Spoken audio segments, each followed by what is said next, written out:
New year को देखते हुए रेस्टोरेंटों में खास तैयारियां, जनता को लुभाने के लिए लगाया गया फोटो पॉइंट। कई तरह के पकवानों का मजा ले सकेंगे ग्राहक।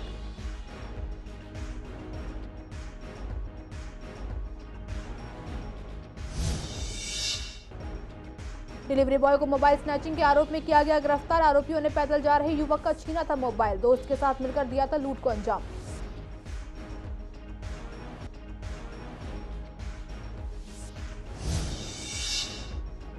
करावल नगर में आत्महत्या का मामला आया सामने। पोस्टमार्टम के लिए शव को भेजा गया जीटीबी अस्पताल। क्राइम टीम और एफएसएल टीम कर रही है जांच।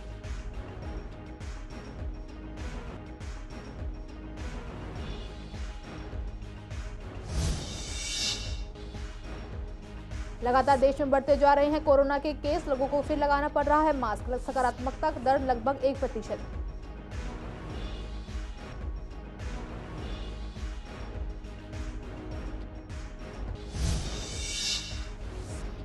केवेंटस मार्केट में पार्किंग से परेशान दुकानदार और ग्राहक। 1 रुपए का सामान लेने पर देनी होती है 10 रुपए की पार्किंग। 28 तक पार्किंग नहीं हटी तो 29 को पूरी मार्केट बंद करेंगे दुकानदार।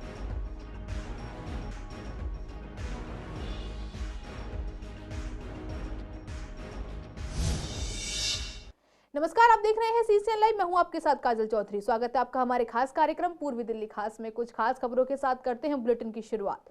पूर्वी दिल्ली रेस्टोरेंटों में न्यू ईयर को देखते हुए दुकानदारों ने अच्छी खासी तैयारियां कर ली हैं।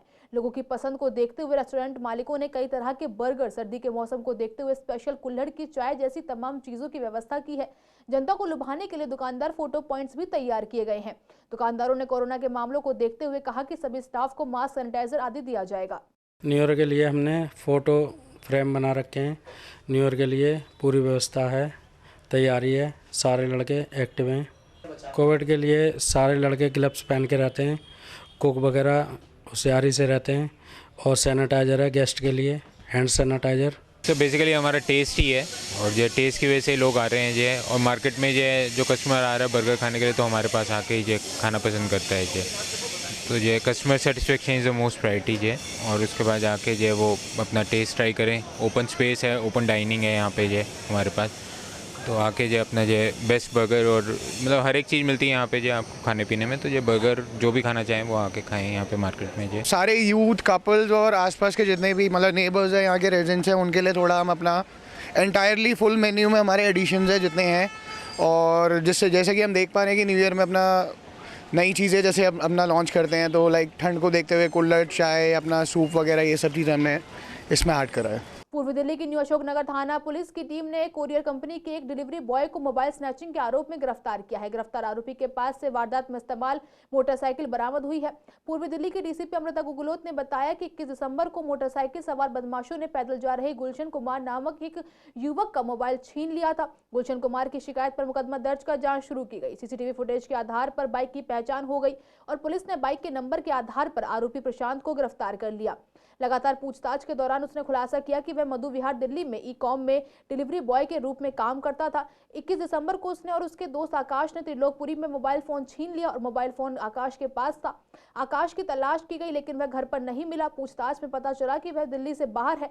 उसकी गिरफ्तारी का प्रयास किया जा रहा है। उत्तर पूर्वी दिल्ली के थाना करावल नगर के अंतर्गत बीती रात एक 25 वर्षीय युवक ने जहरीला पदार्थ खाकर अपनी जीवन लीला समाप्त कर ली। पुलिस ने शव को कब्जे में लेकर पोस्टमार्टम के लिए जीटीबी अस्पताल भेज दिया और पुलिस आगे की कार्रवाई में जुट गई है।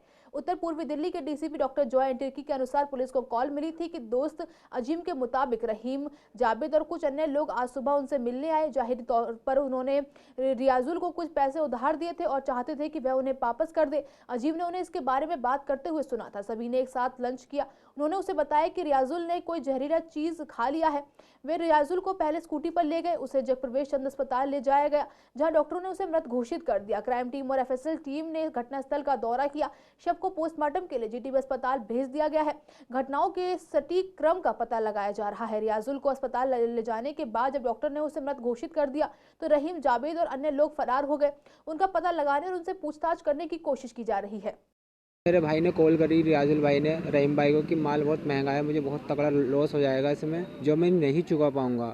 तो फिर रहीम भाई ने बोला नहीं रियाजुल भाई तुम काम करो, अगर इसमें लॉस होता है तो हम खुद देख लेंगे लॉस, तुम फिक्र मत करो इस चीज़ की। तो उन्होंने काम करा स्क्रैप का, उन्होंने माल वाल समेटा। फिर रहीम भाई की अभी 15 या 20 दिन पहले शादी हुई है। तो फिर रहीम भाई ने बोला कि रियाजुल भाई मुझे पैसों की ज़रूरत है, तुम माल की समेट करो, इसमें देखो कितना घाटा बचा है। तो उसमें लगभग 5 से 7 लाख का घाटा हुआ रियाजुल भाई को। तो फिर रियाजुल भाई ने रहीम भाई को बतलाया है कि इसमें 7 लाख का घाटा आ रहा है। तो रहीम भाई ने बोला मुझे आकर गोदाम पर आकर बोला मुझे नहीं पता, मुझे पैसे चाहिए, कहीं से भी ला के थे। उन्हें कल रात से टॉर्चर कर रहे थे बहुत ज़्यादा, बाकी लेबर को सबको बाहर निकाल दिया था उन्होंने। रात से मुझे और रियाजुल भाई को कमरे में ही रखा। उसके बाद सुबह में फिर 10 बजे के समथिंग एक बिल्डर को बुलाया उन्होंने, बिल्डर का जिसका नाम नहीं जानता मैं। बिल्डर ने उनको रियाजुल भाई को मारा पीटा उनको लाते गुस्से से।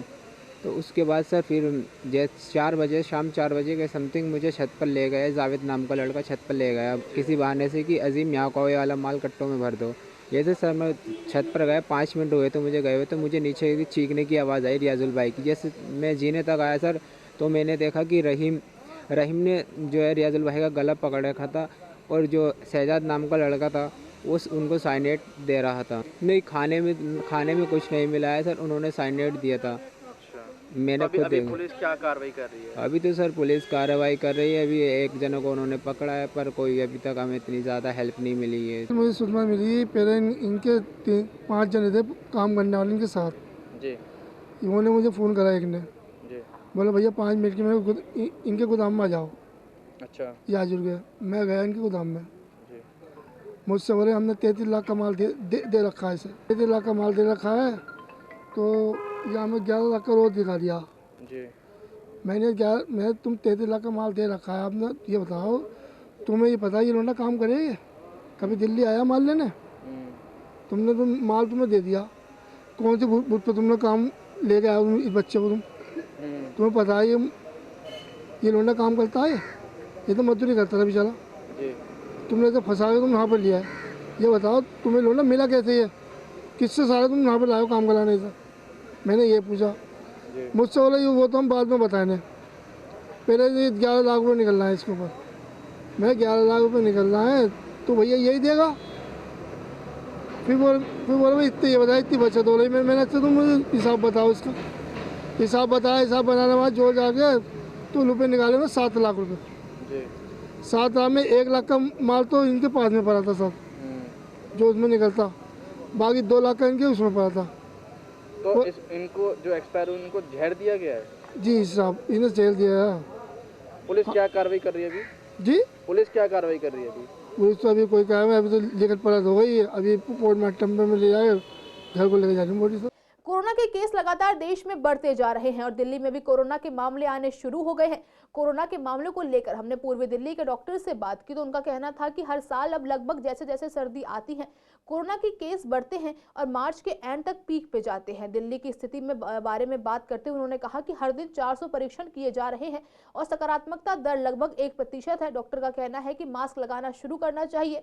हालांकि अभी डरने की बात नहीं है, लेकिन सावधानी बरतनी जरूरी है।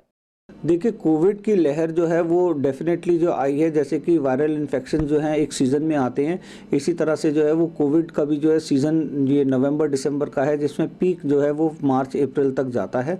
हमने हर साल ये देखा कि कोविड जो है ऐसे समय में उसकी न्यूज़ आना शुरू हो गई थी। जनवरी फरवरी तक जो है वो केसेस बढ़ने शुरू हो गए थे और मार्च और अप्रैल तक जो है इसकी पीक जाती थी। तो हम डॉक्टर का समाज जो है ये अंदेशा लगा के चल रहा है कि लगभग हर साल इसी तरह का रहेगा। जैसे हम देखते हैं कि डेंगू का एक सीज़न है, जैसे मलेरिया का एक सीज़न है या टाइफाइड का एक सीज़न है, इसी तरह से कोविड का भी एक सीज़न रहेगा जो आम आता रहेगा जाता रहेगा और हमारे को इसके साथ जीने की पूरी तरह से जो है वो सीख लेना चाहिए। अभी तक जो हम देख पा रहे हैं उसमें ये वेरिएंट में बहुत ज़्यादा इतना ज़्यादा भी घातक कुछ भी नहीं है, ठंड होने के बावजूद भी। और ये जो आप सोचते हैं हर बार के दिसंबर होते होते ये चीज़ बढ़ जाती है, इसकी वजह ये होती है कि इस दौरान में हमें रेस्पिरेटरी इन्फेक्शंस वैसे ही बहुत ज़्यादा होते हैं, तो उसकी वजह से जो कोविड है उसका संक्रमण या उसकी घातकता हमें ज़्यादा महसूस होती है। और मार्च होते होते फिर से गर्मी आ जाती है तो वो जाके फिर से रेस्पिरेटरी इन्फेक्शंस कम हो जाते हैं। इस बार कोविड के वेरिएंट से अभी तक कहीं भी कोई भी ऐसे नॉर्म्स जारी नहीं हुए जिससे कि बहुत ज़्यादा डरने की ज़रूरत है, लेकिन prevention is better than cure. आप अपना बचाव ज़रूर करिए।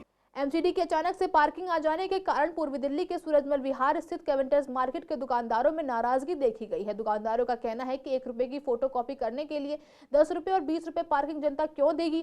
यह मार्केट लोकल मार्केट है, यहाँ पर यंगस्टर एक रोल खाने आने के लिए 10 रुपए पार्किंग देकर आएगा, ऐसे कैसे चलेगा।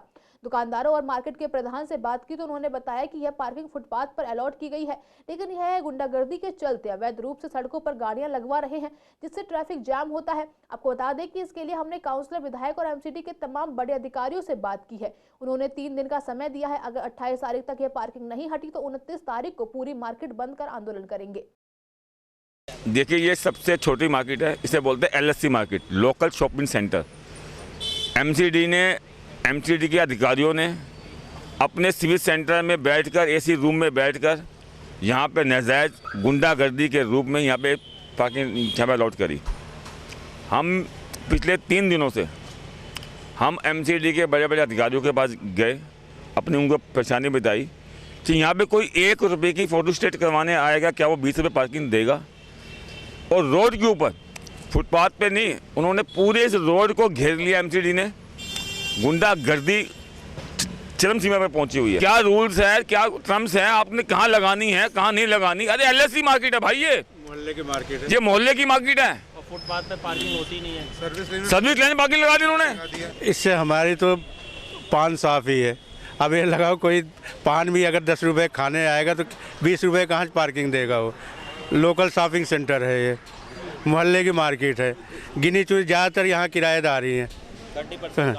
30% वैसे ही कोरोना के बाद काम रह गया। पार्किंग आने के बाद इफेक्ट ये पड़ा कि जितने भी यंग जनरेशन आती है, छोटा बच्चा आता है, कोई स्कूटी लेके आता है आसपास से, वो स्कूटी लगाता है, उससे 20 रुपये पार्किंग वसूलते हैं, तो वो स्कूटी लगाता ही नहीं है, वो लेके चला जाता है। उसके बाद ये समझ लो आपका 40% काम रह गया है यहाँ पे। और जिस पे फुटपाथ पे चलना है उसकी पार्किंग वसूल रहे हैं। रोड पे गाड़ी खड़ी करते हैं लोग, तो रोड की पार्किंग वसूल रहे हैं ये। फिर वो क्या करते हैं, और आगे गाड़ियाँ लगाते हैं, कॉलोनी के बाहर गाड़ियाँ लगा रहे हैं। उनसे उनको ये दिक्कतें हो रही है, कॉलोनी वाले हमसे कह रहे हैं, लेकिन हम क्या करें, वहाँ रोज़ लड़ाइयाँ हो रही हैं। अब यंगस्टर जो आता है, एक रोल लेने आता है, तो वो कितना खाएगा भाई। 20 रुपये पार्किंग हर छोटी छोटी थोड़ी देता रहेगा वो, तो उसके इफेक्ट तो सबके लिए। और यही रिक्वेस्ट करते हैं भाई निगम से कि आप एक तो पार्किंग हटाइए जितनी जल्द, ताकि सब लोगों के लिए ईजी हो जाए। दिक्कत तो बुरी है, हमारी दुकानदारी आधी हो गई है। हमारी केमिस्ट की शॉप है, कोई भी कस्टमर आ रहा है, स्कूटर लेके आगे निकल जाता है, पार्किंग मांगते हैं और स्कूटी लेके आगे चले जाते हैं। अब कस्टमर टूट जाएगा ऐसे तो। आज हमारे पास आया, कल को आएगा भी नहीं। वो सर्विस रोड है, तो सर्विस रोड को तो ये वैसे ये रोड वहाँ से लाल बत्ती तक ये सर्विस रोड है। सर्विस रोड को तो ये वैसे ही पार्किंग नहीं कर सकते। एक्चुअल में जहाँ पार्किंग होनी चाहिए वहाँ तो ये कर नहीं रहे हैं। अब कोर्ट के आगे जितना जगह पड़ी है वहाँ लोग सब कुछ पार्किंग करते हैं, तो वहाँ पर इन्होंने पार्किंग नहीं की क्योंकि इनको डर लगता है कोर्ट से या उससे वकीलों से। कई दिनों तक कूड़ा ना उठाने से इलाके में गंदगी फैली रहती है, जिससे बीमारियों का खतरा बना रहता है। ऐसे में लक्ष्मीनगर शकरपुर पर कई दिनों तक कोई सड़क का कूड़ा नहीं उठता। वहीं विकास मार्ग पर अवैध रूप से खड़ी गाड़ियों के कारण सफाई भी नहीं हो पाती, जिससे कूड़ा और मलबा यूं ही पड़ा रहता है। बार बार शिकायत करने पर भी यहाँ सफाई सुचारू रूप से नहीं की जा रही है। गांधीनगर इलाके में कर्मचारी के साथ जा रहे शख्स से लूटपाट का मामला सामने आया है। आरोप है कि रास्ते में कुछ लड़कों ने रोककर न सिर्फ उनकी पिटाई की बल्कि फोन भी लूट लिया। गांधीनगर पुलिस ने पीड़ित के बयान पर लूट का केस दर्ज कर छानबीन शुरू कर दी है। 48 वर्षीय पीड़ित शरीफ हुसैन ब्रह्मपुरी इलाके में रहते हैं। उनकी कुर्ती बनाने की फैक्ट्री है। सोमवार को वे अपने कर्मचारी के साथ बाइक से माल लेकर जा रहे थे। उसी दौरान रास्ते में उनके फोन पर दोस्त का फोन आया गया। वे शांति मोहल्ले में रुककर फोन पर बात करने लगे। वहां पास में ही 3 लड़के बैठे हुए थे। हुसैन का आरोप है कि वे लड़के उनसे धीरे बोलने के लिए कहने लगे। हुसैन कुछ बोल पाते उससे पहले ही 2 लड़कों ने उन्हें पीटना शुरू कर दिया, साथ ही उनका फोन भी लूट लिया। पीड़ित वहां से भागने लगे तो आरोपियों ने उन्हें गिराकर पीटना शुरू कर दिया। पीड़ित का कर्मचारी वहां से भाग गया। इसके बाद आरोपी वहां से फरार हो गए। घायल ने घर पहुंचकर आपबीती परिजनों को बताई। बेटे ने पुलिस को कॉल किया, जिस पर मंगलवार को केस दर्ज किया गया। पुलिस आरोपियों की पहचान करने के लिए इलाके में लगे सीसीटीवी कैमरों की फुटेज खंगाल रही है।